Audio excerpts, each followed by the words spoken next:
kita sudah ada di penghujung 2024.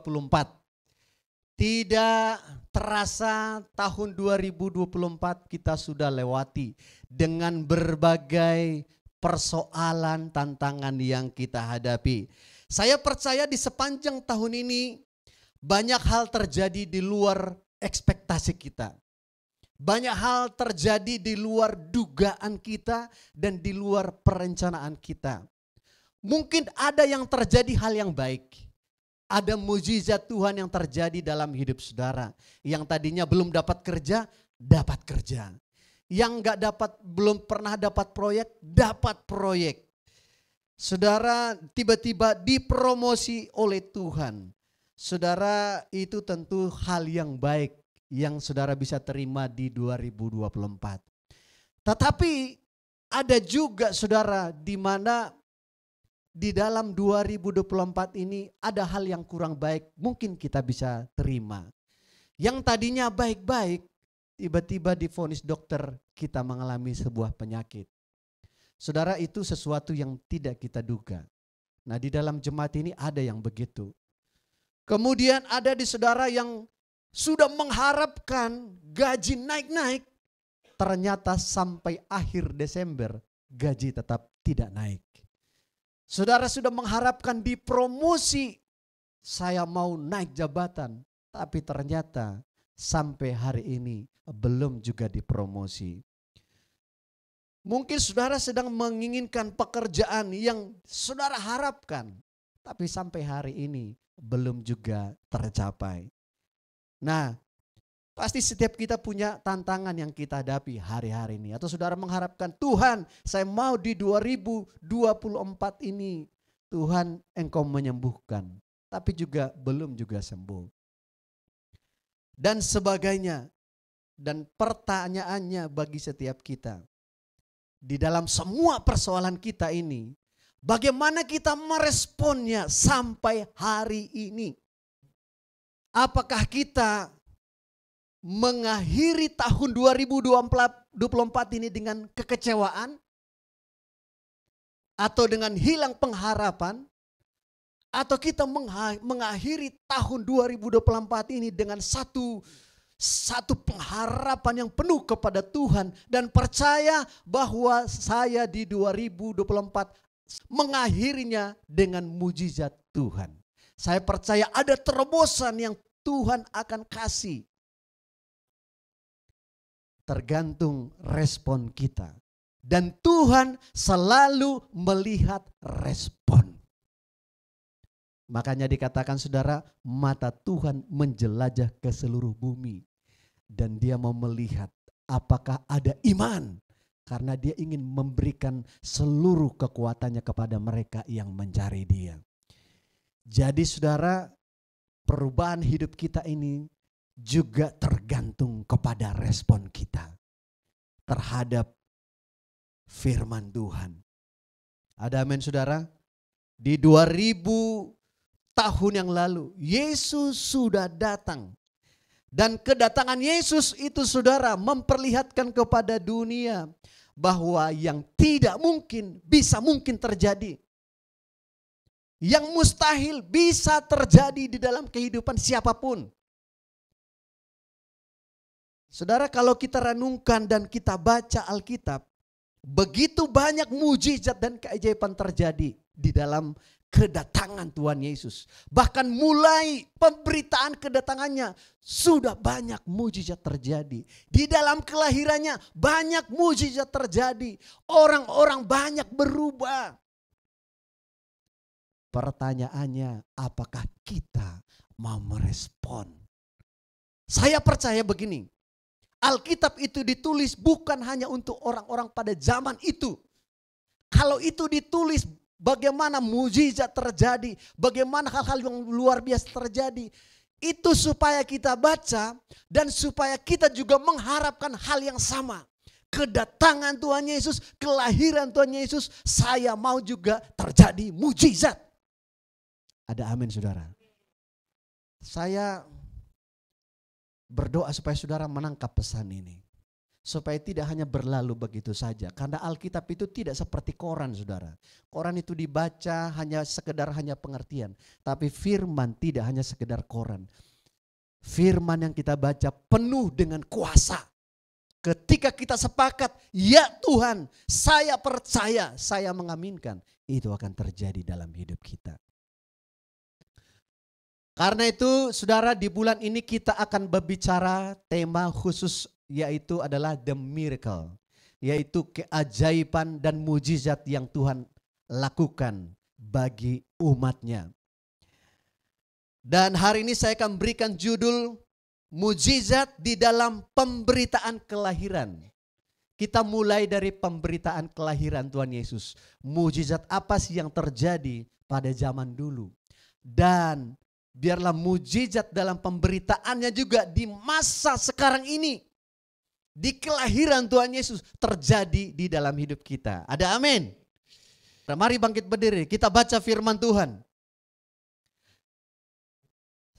Kita akan baca di Lukas 1:26 sampai 38. Saya baca yang genap, Bapak Ibu Saudara baca yang ganjil. Ayat 26 berkata begini, dalam bulan yang ke-6 Allah menyuruh malaikat Gabriel pergi ke sebuah kota di Galilea bernama Nazaret. Kepada seorang perawan yang bertunangan dengan seorang bernama Yusuf dan keluarga Daud. Nama perawan itu Maria. Ketika malaikat itu masuk ke rumah Maria, ia berkata, salam hai engkau yang dikaruniai, Tuhan menyertai engkau. Maria terkejut mendengar perkataan itu, lalu bertanya di dalam hatinya, apakah arti salam itu? Kata malaikat itu kepadanya, jangan takut, hai Maria, sebab engkau beroleh kasih karunia di hadapan Allah. Sesungguhnya engkau akan mengandung dan akan melahirkan seorang anak laki-laki, dan hendaklah engkau menamai dia Yesus. Ia akan menjadi besar dan akan disebut anak Allah yang maha tinggi. Dan Tuhan Allah akan mengaruniakan kepadanya tahta Daud bapa leluhurnya. Dan ia akan menjadi raja atas kaum keturunan Yakub sampai selama-lamanya, dan kerajaannya tidak akan berkesudahan. Kata Maria kepada malaikat itu, bagaimana hal itu mungkin terjadi karena aku belum bersuami? Jawab malaikat itu kepadanya, Roh Kudus akan turun atasmu, dan kuasa Allah yang maha tinggi akan menaungi engkau. Sebab itu anak yang kau lahirkan itu akan disebut kudus, anak Allah. Dan sesungguhnya Elisabet sanakmu itu, ia pun sedang mengandung seorang anak laki-laki pada hari tuanya. Dan inilah bulan yang ke-6 bagi dia yang disebut mandul itu. Sebab bagi Allah tidak ada yang mustahil. Kata Maria, sesungguhnya aku ini adalah hamba Tuhan. Jadilah padaku menurut perkataanmu itu. Lalu malaikat itu meninggalkan dia. Amin. Silakan duduk Bapak Ibu Saudara. Dari cerita tadi kalau kita perhatikan, saudara, kisah Natal pertama dan kisah Natal setelah itu sampai zaman modern ini sangat jauh berbeda. Kalau sekarang ini peringatan kelahiran Tuhan Yesus di bulan Desember, saudara, perayaannya begitu meriah. Setiap gereja berusaha membuat dekorasi yang baik supaya begitu masuk pintu, nuansa Natal begitu megah. Saudara, di toko-toko juga membuat satu nuansa Natal yang hebat. Nah, kemarin kami ke Living World. Saudara, begitu meriah, saudara. Pohon Natalnya di tengah-tengah itu, panjang sekali 7 meter lebih. Megah sekali, berapalah ini ya? Kami lihat harganya, 400 juta. Hanya pohon Natal, saudara. Dan begitu banyak aksesoris, kita foto-foto. Ya fotonya kita banyak, cuma 2 saja yang tampilin. Jadi saudara, begitu meriah sekarang ini menyambut Natal. Kemanapun kita pergi, saudara, begitu banyak suasana yang orang-orang bersemangat melakukannya. Kenapa? Karena kita sudah menyadari bahwa Yesus yang datang ini adalah Yesus yang penuh dengan mujizat. Ada amin. Kenapa penuh dengan mujizat? Karena kedatangannya, saudara, yang mati bisa hidup. Yang binasa beroleh hidup yang kekal. yang tidak mungkin menjadi mungkin. Bahkan kedatangannya membawa pengharapan yang baru. Siapapun yang sakit ketika dijamah Tuhan Yesus, saudara, dia akan mengalami kesembuhan dari Tuhan. Pokoknya di tangan Tuhan Yesus, kehadiran Tuhan Yesus semua penuh dengan mukjizat. Karena itulah semua umat itu bersuka cita menyambut Tuhan Yesus sampai hari ini. Nah, kalau kita kembali ke zaman pertama, ke kita yang baca tadi saudara, itu adalah Natal pertama dan Natal yang begitu berantakan dan kacau. Kenapa kacau saudara? Karena semua tidak diprediksi dan tidak diatur dengan baik oleh manusia. Dimulai dari Yusuf dan Maria ini kan bertunangan. Dan mereka tentu sudah merencanakan pernikahannya mungkin tahun depan. Tetapi Yusuf sudah merencanakan dengan baik, ya kan? Tentu kan tamu belum diundang. Ya kan, belum diumumkan kapan tanggal menikahnya. Tiba-tiba dia mendengar Maria hamil, kan berantakan. Waduh, kacau nih pernikahan kita. Kemudian apa lagi? Saudara, sekalipun malaikat berkata kepada Maria, dia bilang gini, anak yang kamu kandungkan ini adalah anak Allah yang maha tinggi. Dialah raja, segala raja, kerajaannya tidak akan berkesudahan. Wih, begitu megah pemberitaannya. Tetapi tahu enggak, lahirnya saja saudara tidak bisa mendapat tempat. Mereka pulang ke Nazaret, ke rumahnya keluarga besarnya Yusuf. Rumah keluarga besarnya juga penuh. Sampai akhirnya saudara di mana? Mereka terpaksa di kandang. Karena semua penuh. Ini berantakan saudara. Tidak penuh dengan megah sukacita. Menyedihkan. Seorang raja yang hebat harus lahir di tempat saudara kandang hewan. Jadi saudara, berbeda zaman dulu dengan sekarang.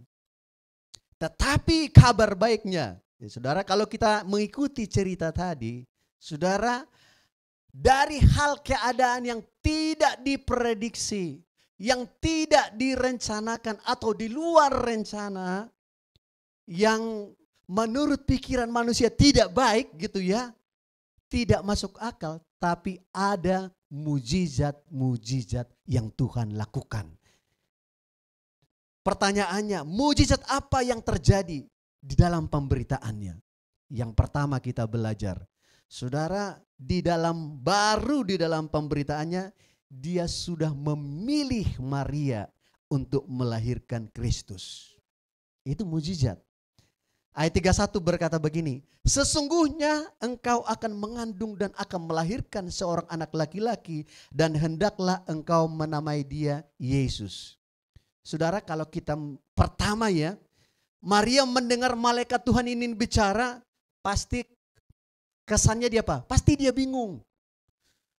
Bercampur aduk, tidak paham dan tidak masuk akal. Kenapa? Karena secara normal Maria pasti berpikir, ini belum pernah terjadi sebelumnya. Sebelum Maria belum pernah terjadi orang hamil di luar nikah. Di luar hubungan suami istri. Saudara, makanya dia berkata begini di ayat 34, kata Maria kepada malaikat itu.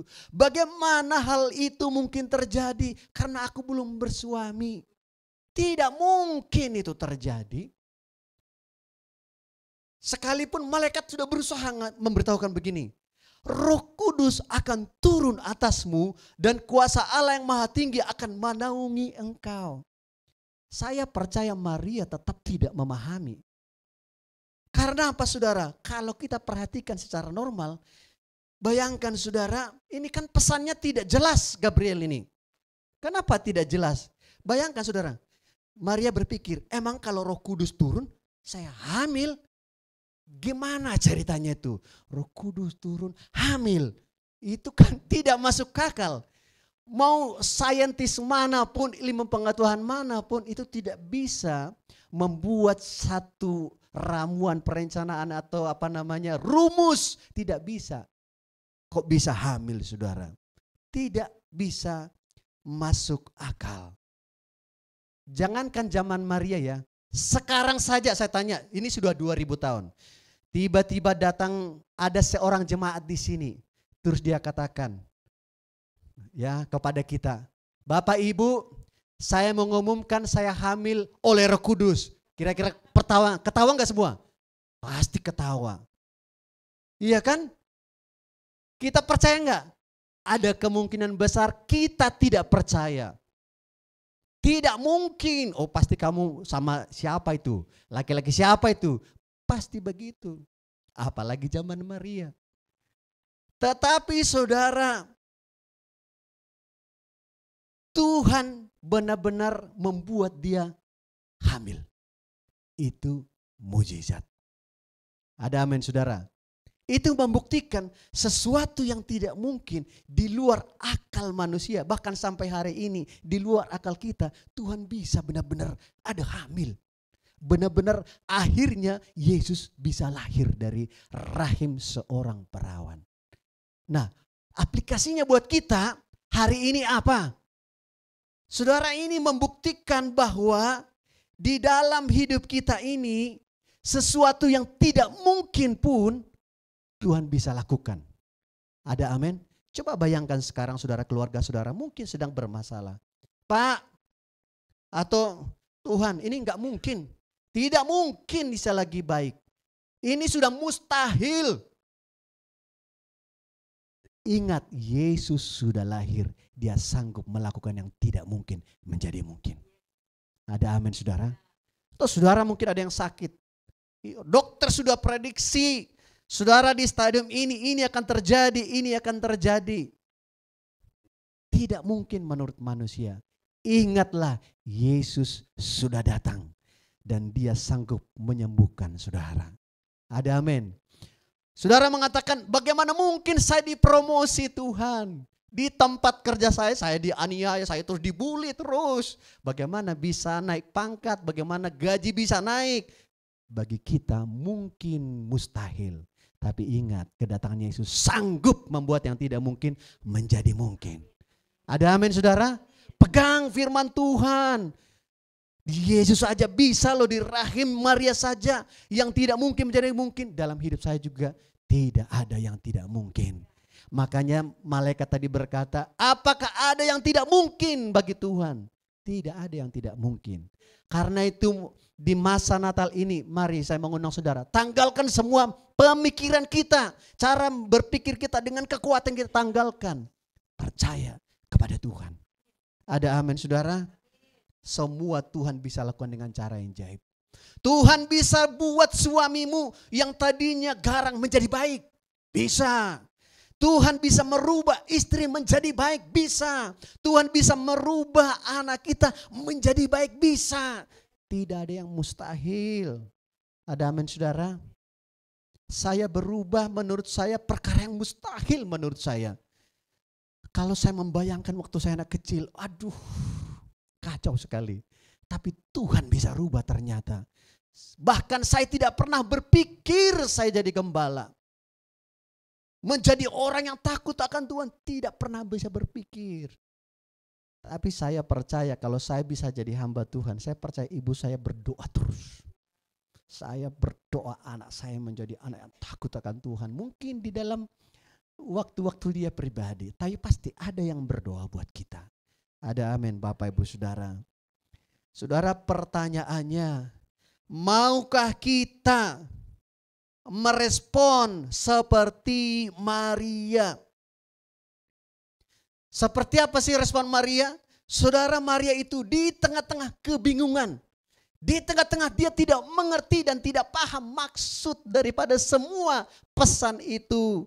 Dia berkata saudara, ayat 38 dia katakan apa tadi? Sesungguhnya aku ini adalah hamba Tuhan, jadilah padaku menurut perkataanmu.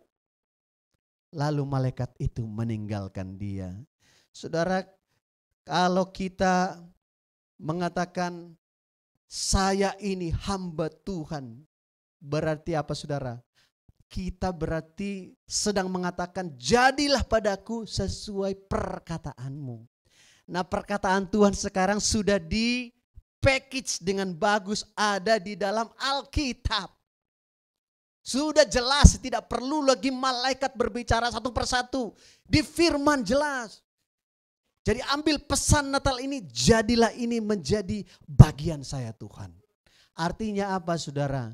Ketika saudara dalam persoalan hari-hari ini, dalam kebingungan dan ketidaktahuan jawabannya, tapi selalulah katakan, Tuhan, apapun yang terjadi dalam persoalan saya bingung, saya tidak mengerti, saya tidak paham apa jawabannya, tapi saya putuskan jadilah firman-Mu terjadi dalam hidup saya.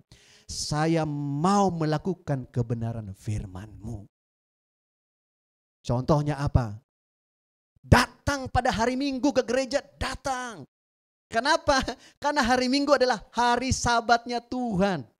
Kuduskanlah hari Sabat, itu kan firman Tuhan. Apapun persoalan, datang ke gereja. Kan ini firman Tuhan. Ini berarti saudara kalau datang ke sini berarti sepakat. Jadilah kehendak Tuhan. Kalau saudara melayani dalam persoalan,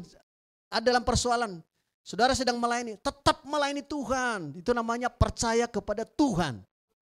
Ada amin. Jangan langsung memutuskan mundur. Jangan langsung tidak ke gereja. Jangan langsung tidak mau berdoa. Itu namanya saudara merespon. Tidak mungkin Tuhan. Tapi kalau saudara berdiri teguh bagi Tuhan, berarti saudara percaya. Saya percaya mujizat Tuhan terjadi dalam hidup saya. Ada amin Bapak Ibu Saudara. Coba tanya di sebelahmu, percaya engkau mujizat Tuhan? Haleluya. Saudara, Tuhan sedang melihat iman saudara pada hari ini. Tuhan sedang melihat respon saudara. Yang kedua, kita belajar tadi dari sisi Maria. Sekarang dari sisi Yusuf. Saudara, dari sisi Maria diceritakan di Lukas. Sekarang ke kita di Matius, itu sisi Matius. Apa yang dia katakan saudara? Saudara, di nomor 2, mujizat apa yang terjadi?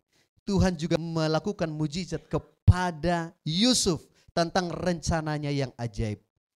Ayat 20 sampai 21 berkata begini.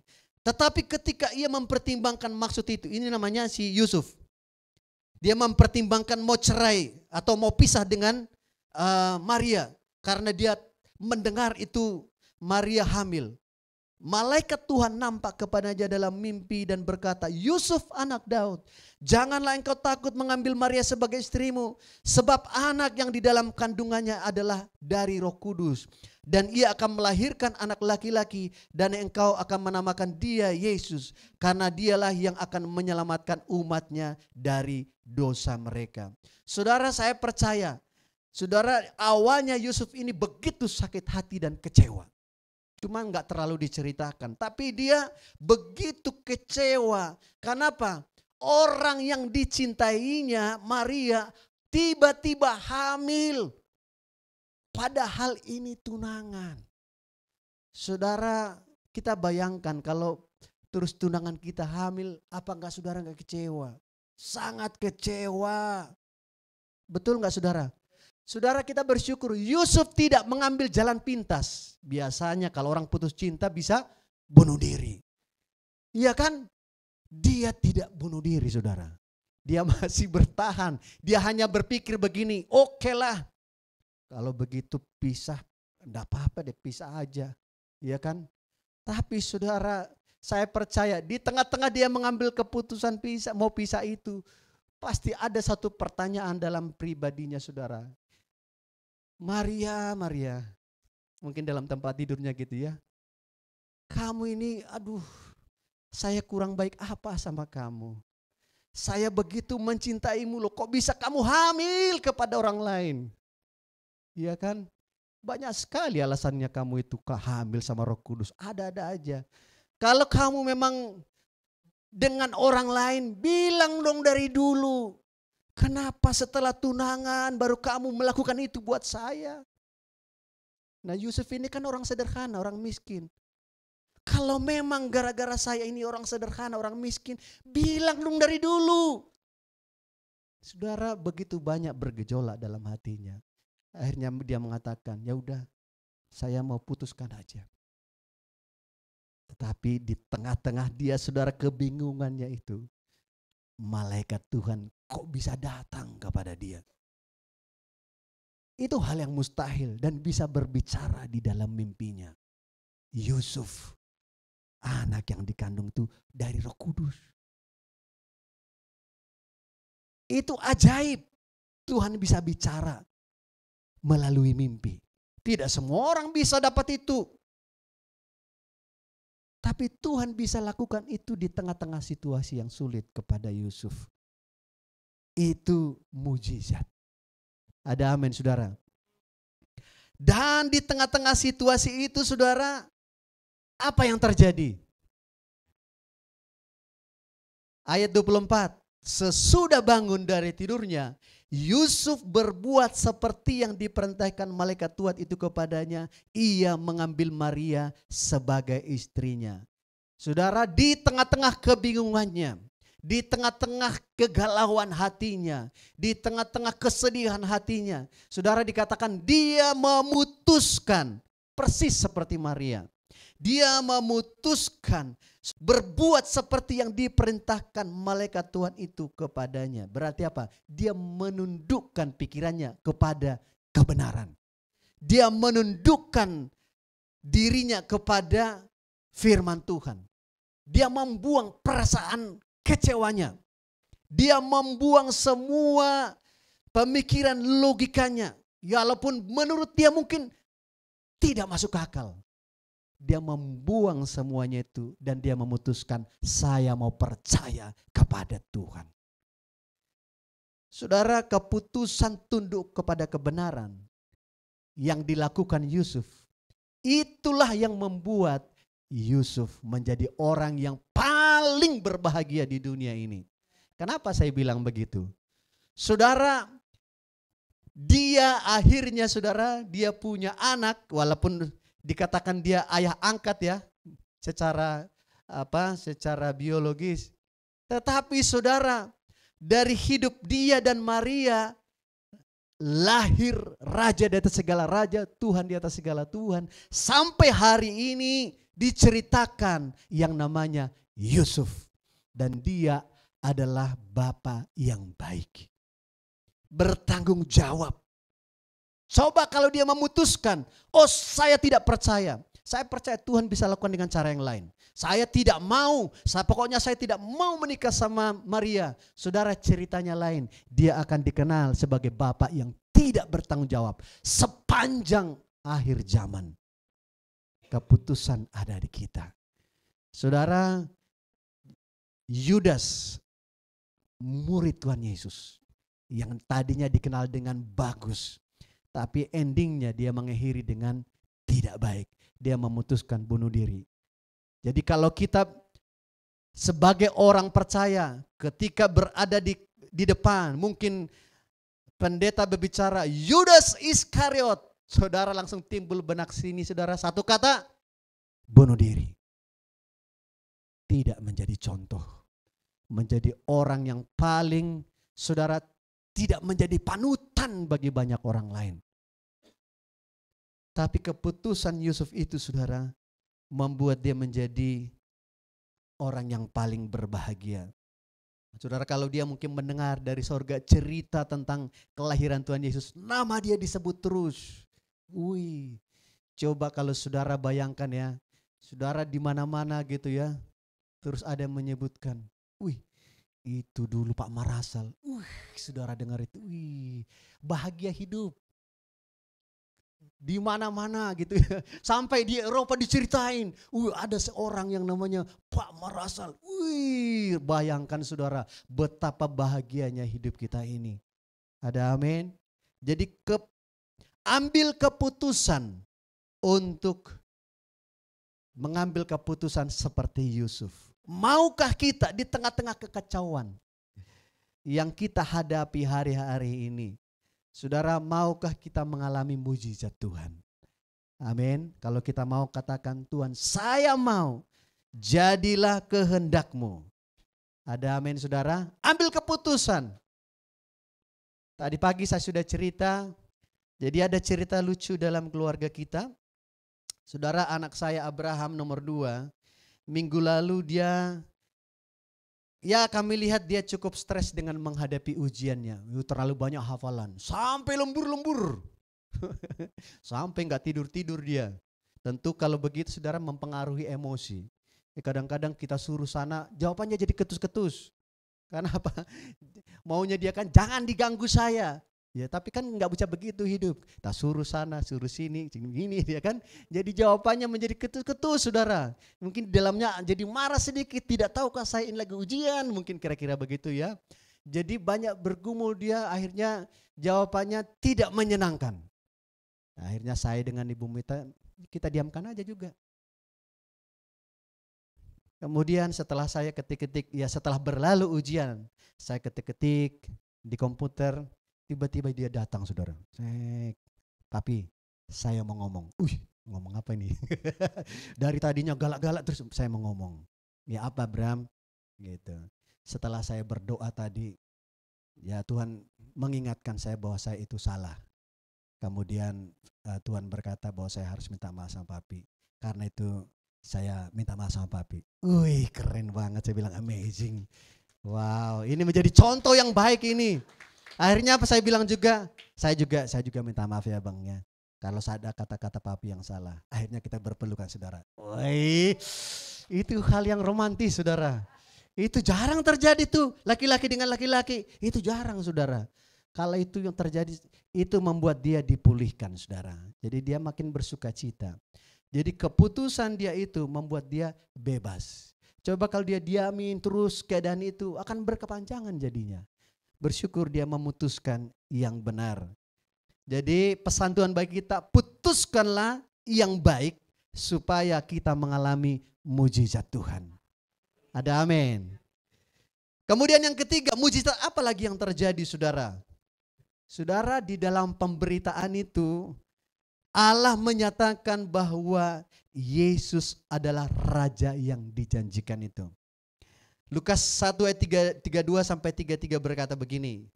Dia berkata kepada Maria ya, ia akan menjadi besar dan akan disebut anak Allah yang maha tinggi. Dan Tuhan Allah akan mengaruniakan kepadanya tahta Daud bapa leluhurnya. Dan ia akan menjadi raja atas kaum keturunan Yakub sampai selama-lamanya. Dan kerajaannya tidak berkesudahan. Saudara, keputusan Maria dan Yusuf, saudara, mereka tidak hanya mempunyai anak yang biasa, tetapi mereka mempunyai anak yang di dalam anak itu ada kepenuhan Allah. Yang anak yang mereka lahirkan itu disebut anak Allah yang maha tinggi, raja di atas segala raja, yang kerajaannya tidak berkesudahan. Saudara, bayangkan saudara, di dalam hidup kita ini bisa lahir raja di atas segala raja. Itu hal yang ajaib dan mujizat. Siapa sih Maria, siapa sih Yusuf? Tetapi Tuhan bisa memberikan sesuatu yang sangat mulia. Kadang-kadang mungkin kita berpikir begitu, siapa sih saya ini Tuhan? Saya ini dari desa. Saya ini, Yusuf dan Maria ini kan bukan orang kaya. Mereka bukan pejabat. Mereka tidak dikenal orang kaya, bukan orang pintar. Mereka orang sederhana. Yusuf ini kan saudara hanya tukang kayu. Dia bukan imam yang terkenal gitu di sinagog, bukan. Sederhana. Tapi Tuhan bisa membuat di tengah-tengah mereka itu saudara yang paling agung, yang paling mulia. Artinya kepada kita begini maksudnya. Saudara mungkin berpikir begini, saya ini orang sederhana. Mana mungkin hal yang begitu luar biasa spektakuler terjadi. Di dalam Tuhan tidak ada yang mustahil. Ada amin saudara? Tidak ada yang mustahil. Saudara, Ada kesaksian daripada teman kita yang sekarang di Lombok, saudara. Ya, dia pindah ke Lombok dan sekarang dia punya kebun binatang. Saudara, kalau sekarang kita lihat mungkin wow hebat sekali dia. Tapi dia mengawalinya dari apa, saudara? Tukang angkat batu di proyek. Angkat pasir di proyek-proyek. Tidak dihargai oleh orang lain, tidak dinilai. Saudara, kalau kita lihat misalnya di proyek-proyek itu kadang-kadang kita melihatnya sebelah mata. Kita nggak perhatikan. Kadang-kadang bapak ini mau jadi apa kira-kira ya. Saudara, sesuatu yang tidak menjanjikan. Tapi kalau saudara mungkin sekolah S1, sekolah S2, sekolah S3, terus saudara anggota DPR itu menjanjikan. Wah, ini calon-calon milioner ini. Sekali proyek ini, wih luar biasa ini. Tetapi saudara, dari yang tidak mungkin, yang tidak dinilai, Tuhan bisa lakukan yang besar. Ada amin? Jadi mungkin anak-anak muda sekarang mungkin antara teman saling berpikir mau jadi apa ini gitu ya. Atau saya mau jadi apa nanti, saya ini orang sederhana, orang tua saya sederhana. Tapi kalau engkau berketetapan hati, jadilah firman-Mu dalam hidupku, maka siap-siap yang besar bisa terjadi dalam hidupmu. Ada amin saudara?